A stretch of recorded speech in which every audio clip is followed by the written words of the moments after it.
toutes et à tous et bienvenue dans cette nouvelle vidéo YouTube. Pour celles et ceux qui me suivent déjà sur Instagram, vous connaissez le concept. En revanche, pour les personnes qui ont rejoint récemment l'aventure, mon objectif est de vous faire découvrir l'ensemble des possibilités dans le domaine de l'aéronautique, que ce soit en termes de métier, en termes d'études, de loisirs ou d'associations. Dans le cadre de cette vidéo, je me suis rendue juste à côté de l'aéroport du Bourget pour aller à la rencontre de 2 élèves de l'AFMAE, 2 futurs mécaniciens. Cette école vous propose de passer un bac pro aéronautique avec 3 options, soit l'option avionique, l'option structure ou l'option système. Vous pouvez ensuite enchaîner avec un BTS aéronautique et terminer par une mention complémentaire, cette fois-ci avec 2 options, soit l'option avionique, soit l'option avion à moteur à turbine. Dans une première partie de vidéo, vous allez retrouver une interview de Élise et Thomas qui vont nous parler un petit peu de leur quotidien au sein de l'AFMAE et de leurs ambitions professionnelles. Et dans une seconde partie, nous avons réalisé un exercice de panne sur un avion qu'ils ont à disposition dans leur hangar. Donc je vous laisse tout de suite découvrir la suite de la vidéo et découvrir comment ils ont résolu cette panne.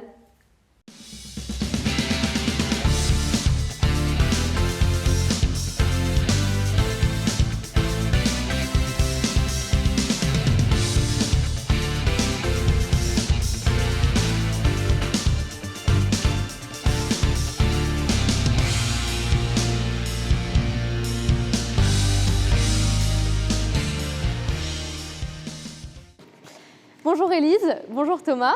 Un grand merci à tous les deux de bien vouloir me consacrer de ce temps un petit peu pour nous parler de votre parcours au sein de l'AFMAE. Est-ce que peut-être dans un premier temps vous pouvez vous présenter? Alors bonjour Elodie, moi je m'appelle Élise, j'ai 23 ans. Je suis actuellement en alternance au CEFA des métiers aériens et dans une entreprise sur Saint-Ouen-l'Aumône. Donc actuellement je suis en BTS aéronautique. Et toi Thomas? Bonjour Elodie, moi pareil qu'Ellie, je suis dans la même classe qu'elle, je suis en BTS aéronautique actuellement, depuis 5 ans dans l'aéronautique, en commençant par le bac pro, en passant par la mention, tout ça. Et qu'est-ce qui vous a fait choisir cette école, l'AFMAE? Moi c'est la proximité de l'alternance, sachant que l'AFMAE déjà propose exclusivement des formations en alternance, c'est ce qui m'a conforté dans mon choix. Et de plus, mon entreprise est à seulement 45 minutes, donc c'était le plus pratique pour être dans cette école. Moi, c'est pour les mêmes raisons qu'Élise, parce que l'école propose l'alternance, c'est une école qui est en Île-de-France, je suis à 10 minutes en voiture de mon entreprise, donc c'est toutes ces raisons qui ont fait que j'ai choisi l'AFMAE pour ma formation. Et puis en plus, vous êtes plutôt bien situé, déjà là on voit que vous avez de quoi travailler, et en plus de ça, vous êtes juste à côté du Bourget, donc vous voyez passer un petit peu les avions, ça doit donner envie. J'y travaille au Bourget, donc... Excellent, voilà. Alors moi je sais que vous n'avez pas du tout le même parcours avant l'AFMAE, que vous ne l'avez pas intégré de la même façon. Est-ce que vous pouvez nous expliquer un petit peu comment ça s'est passé pour chacun?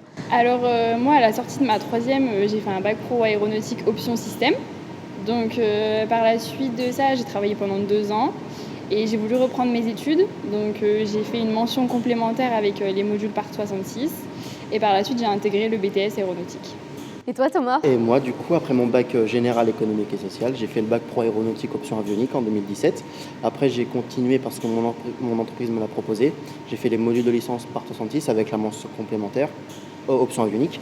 Et après, j'ai fait le BTS parce que le Covid a empêché mon embauche. Donc, mon entreprise a voulu me garder en me proposant le BTS aéronautique. Ok, très bien. Et est-ce que vous pourriez nous expliquer un petit peu ce que vous faites concrètement déjà au sein de quelle entreprise vous faites votre alternance et ce que vous faites pendant votre alternance? Quelles sont vos missions? Parce que je suppose que ça va représenter aussi votre futur métier. Au sein de mon entreprise, donc je fais toute la partie bureau.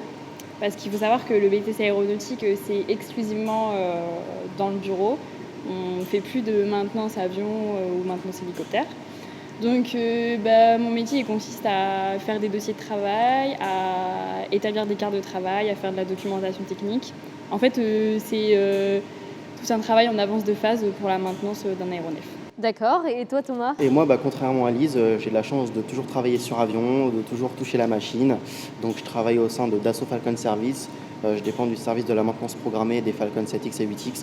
On fait des modifications majeures, des rétrofits avioniques, des tâches basiques de maintenance quand l'avion arrive en butée de date de maintenance, et des vols d'acceptance et des points fixes, etc. déjà là du coup ça vous donne un bon avis de ce que des métiers auxquels forme l'AFMAE. Du coup là 2 métiers différents, un plutôt côté bureau et un plutôt côté terrain. Est-ce que vous pouvez me dire tous les deux ce qui vous plaît le plus au sein de l'AFMAE? C'est le suivi pédagogique des élèves. Et moi, c'est les formateurs on a une vraie relation de cohésion avec nos formateurs. Surtout quand on est en atelier pratique, on a plus une relation de collègues qu'une relation de formateur-élève en fait. Et quels sont vos objectifs après l'AFMAE une fois sorti de cette école? Alors, moi, mes objectifs se tournent évidemment vers l'embauche. Mon entreprise m'a proposé de m'embaucher à la suite de mon BTS. Et moi, c'est plutôt une reconversion, mais toujours dans le milieu de l'aérien, vu que j'ai décidé de m'orienter vers le métier de pilote de ligne. D'accord. À la rentrée, je rentre chez Canaviation le 6 septembre. Et c'est quelque chose qui se fait souvent, d'être embauché à la suite de son alternance, de son BTS dans l'entreprise au sein de laquelle on a fait l'alternance? Effectivement, l'alternance, vous mettez un pied dans l'entreprise, donc ce qui permet par la suite d'avoir une embauche plus facilement que si vous arrivez comme ça, que l'entreprise ne vous connaît pas, etc. Et pour finir enfin cette interview, est-ce que vous auriez un ou plusieurs conseils à donner à un jeune ou à une jeune qui souhaiterait suivre votre parcours scolaire? Alors moi, je me tourne vers les jeunes filles, donc il ne faut pas hésiter à tenter ce métier. Si vous n'avez qu'une envie, il faut foncer, il ne faut pas se dire oui mais je suis une femme, je ne devrais pas, j'aurai pas ma place. Bien au contraire, actuellement on est très peu comme filles dans l'aéronautique, donc c'est hyper important de féminiser ce métier. Et puis un binôme homme-femme, c'est tout de suite plus complémentaire parce qu'on a chacun ses idées, etc. Écoute, merci pour ces conseils, Élise. Et toi, Thomas, un petit mot de fin? Pour un passionné d'aéronautique comme moi, c'est un métier idéal. On touche des avions, on voit les avions décoller, on est dans le concret, on travaille sur avion. C'est vraiment un métier qui est passionnant. Donc tous ceux qui veulent se lancer, il ne faut pas hésiter, même les femmes, il ne faut pas hésiter, c'est passionnant. Merci beaucoup pour ces conseils. Et en ce qui vous concerne, je vous laisse avec la suite de la vidéo. Donc là, ce qui va se passer, c'est qu'on va simuler du coup une panne avec votre formateur. Donc c'est un exercice que vous rencontrez vous pendant votre formation au sein de l'AFMAE.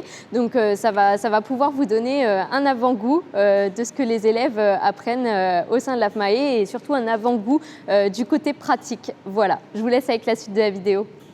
Du coup, là, je suis en compagnie de Maxime, qui est formateur au sein de l'AFMAE. Donc, nous allons passer à l'exercice de panne. Est-ce que tu peux nous expliquer là un petit peu comment ça va se passer, les différentes étapes pour cet exercice? Oui, bien sûr. Donc, en fait, les élèves ils vont être répartis sur différents postes au niveau de l'avion.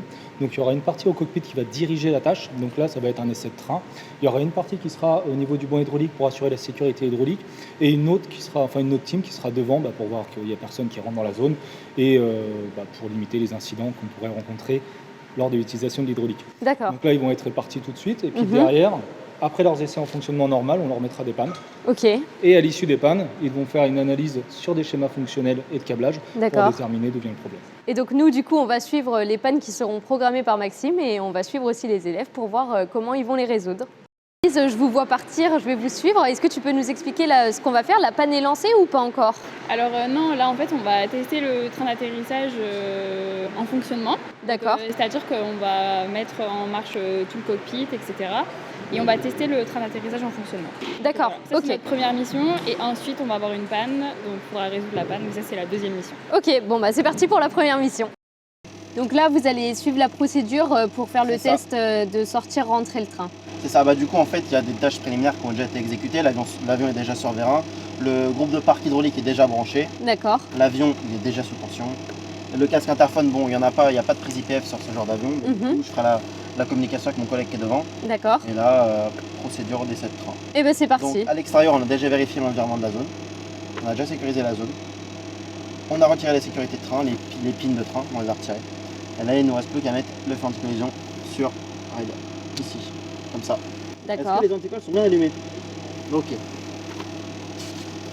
Ensuite, donc du coup, vu que c'est des manœuvres dangereuses parce qu'on utilise de l'hydraulique, donc ça peut être très dangereux. Donc du coup, il faut bien prendre en compte les encadrés rouges, danger. Donc si les trappes sont ouvertes et que le circuit hydraulique est sous tension, il faudra faire attention parce que du coup les trappes elles vont fermer. Dès qu'on va mettre l'hydraulique sous pression, si les trains sont verrouillés bas, les trappes remontent. D'accord. Donc voilà. Ensuite, les avertissements, donc ça c'est des avertissements qui peuvent induire des accidents, donc qui peuvent inclure le fait que des gens soient blessés. Très attention. Donc on a bien vérifié que les zones de manœuvre de train et des ports doivent être libres, mais ça je demanderai ça à mon collègue. Les clôtures de sécurité, le personnel à l'intérieur de la clôture doit être conscient de l'opération et des dangers associés. Monsieur Gambert, est-ce que les trains sont vides? Est-ce qu'il n'y a personne en dessous des trains? Il y a tout du monde? Ok, super.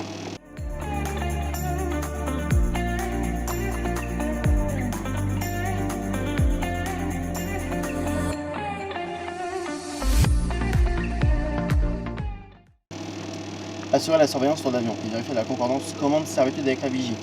Donc là on voit que les trains sont verrouillés bas. Mhm. Et du coup je vais quand même demander à mes collègues si les trains sont bien en bas. D'accord. Est-ce que les trains sont bien en bas? Ok, super. Donc là maintenant qu'on a bien reçu toutes les autorisations, on va pouvoir mettre le train en position haute. Je vais juste prévenir ma vigie. Attention au train! Tu peux le répéter s'il te plaît? Attention au train. Train! Voilà, tout en guette.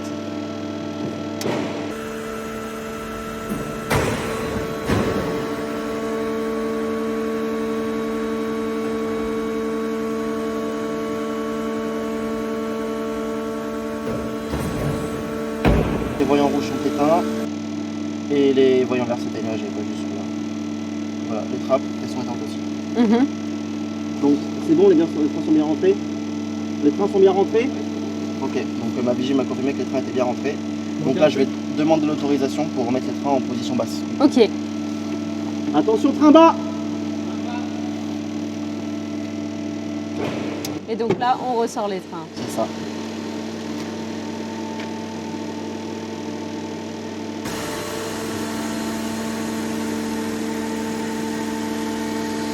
Et donc effectivement, les lumières se sont, C'est ça. les lumières vertes se sont rallumées. Verrouillé bas et du coup il n'y a plus qu'une trappe qui est ouverte.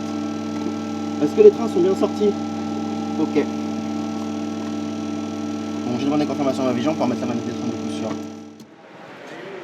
Du coup, Maxime, là, tu vas lancer la panne. Exactement. Est-ce que tu peux nous dire quelle panne tu vas leur lancer, puis un petit peu comment tu vas procéder? Bien sûr. En fait, là, on a fabriqué un petit logiciel avec un petit module qui est branché sur l'avion. En fait, c'est ni plus ni moins qu'un remote control. Donc, on D'accord. va pouvoir gérer des pannes depuis le téléphone. Donc, ils ont fait des essais sur le circuit de train.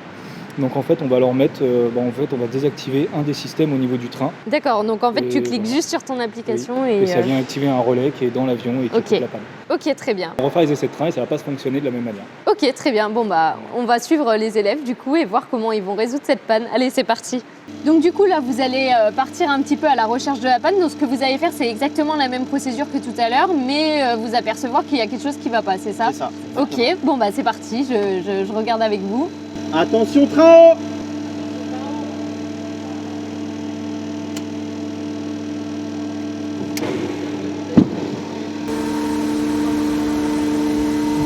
On remonte Les trains sont en train de se rentrer quoi. et les trappes sont ouvertes. Voilà. Le train avant est remonté. Voilà.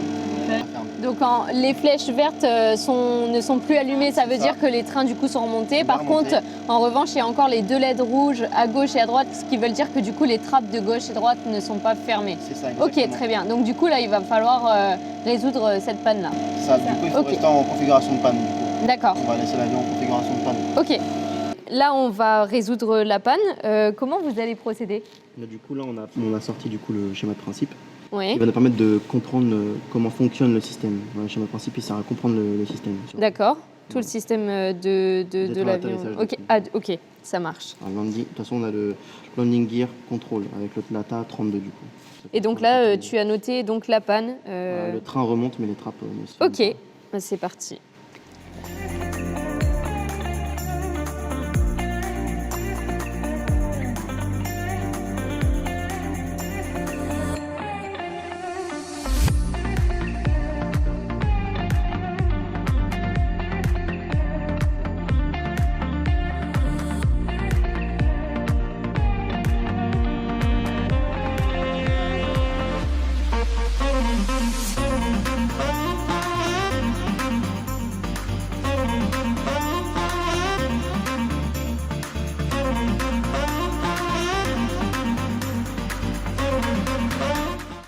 Thomas, il est en train de reporter tout le trajet qu'il a suivi sur le schéma de principe et il le reporte sur ce schéma-là. Est-ce que tu peux nous expliquer un petit peu ce qu'est ce schéma-là et pourquoi il le reporte ici? Alors ça, c'est un schéma de câblage.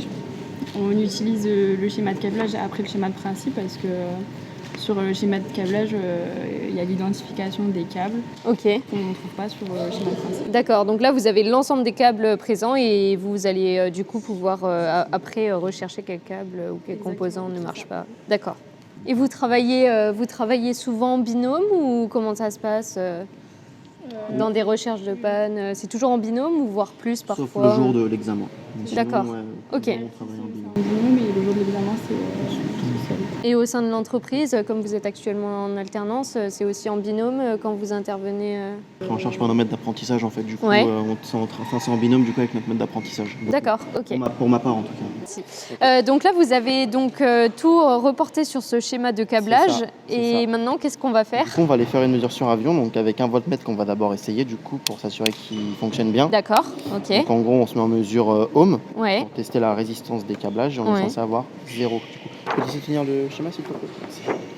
Tac, tac. Donc du coup, on va le mettre en mode sonnette en sélectionnant. En mode sonnette, voilà. Et normalement, il est censé sonner. Ok, super. Ça, Donc il le marche. multimètre, fonctionne, Ok. voilà, on a plus qu'à Et donc aller, là, maintenant, on sur va à avion. l'avion. Voilà, C'est parti.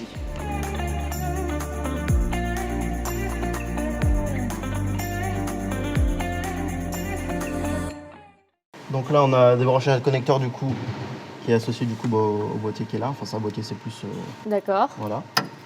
Donc du coup, il faut qu'on se mette en mode tension. Ouais. Bon, parce qu'on va tester une tension du coup. Tac. Donc du coup, je me permets de prendre le schéma de câblage.